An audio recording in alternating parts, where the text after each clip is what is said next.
Hello friends, welcome to my channel. ரவை கிச்சடிக்கு ரவை, சேமியா, பட்டாணி, ஒரு மிக்ஸி ஜாரில் தக்காளி, இஞ்சி, பூண்டு, சோம்பு கொஞ்சம் போட்டு எடுத்துக்கோ. அப்புறம் வெங்காயம் கொஞ்சம் கட் பண்ணி வச்சுருக்கோம். கொத்தமல்லி, பச்சை மிளகா, கருவேப்பிலை, கொஞ்சமாக கரம் மசாலா ஒரு 1/2 ஸ்பூன்.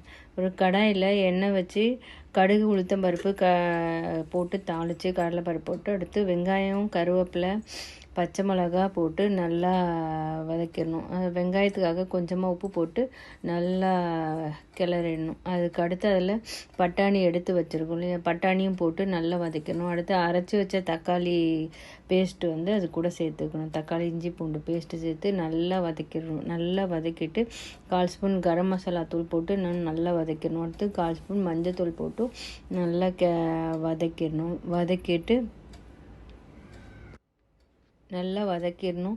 எல்லாம் நல்லா பச்சை வாசனை போக தக்காளி, வெங்காயம், கரம் மசாலா பொடி எல்லாத்தையும் நல்லா வதக்கிட்டு அடுத்து எடுத்து வச்சுருக்க 1 கப்பு ரவை போட்டு நல்லா வறுத்துக்கணும். ரவையும் நல்லா ஒன்றா சேர்ந்து எல்லாத்தோடையும் நல்லா வறுத்துடணும். அடுத்து சேமியா, வறுத்த சேமியா தான், அதால் கொஞ்சம் வறுத்தா போதும். அது நல்லா அப்படியே போட்டு நல்லா எல்லாத்தையும் ஒன்றா மிக்ஸ் ஆகிற அளவுக்கு நல்லா எல்லாத்தையும் மிக்ஸ் பண்ணி விட்டுடணும்.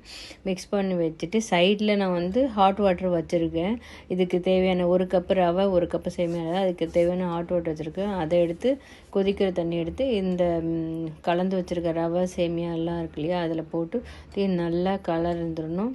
கலந்துட்டு தேவையான அளவுக்கு உப்பு போட்டுடணும். உப்பு போட்டு நல்லா கலந்துட்டு கொஞ்ச நேரம் க்ளோஸ் பண்ணி வச்சிடணும். லிட்டு போட்டு க்ளோஸ் பண்ணி வச்சுட்டு அது நல்லா வெந்துடும். அதுக்கப்புறம் கொத்தமல்லி தூவி சர்வ் பண்ண வேண்டியதுதான். ரொம்ப டேஸ்ட்டாக இருக்கும். வித்தியாசமான ஒரு ரவை கிச்சடி. இதுக்கு தொட்டுக்க எதுவும் பெருசாக தேவையில்லை. அப்படி சாப்பிட்டது நல்லாயிருக்கும். தேங்க்யூ.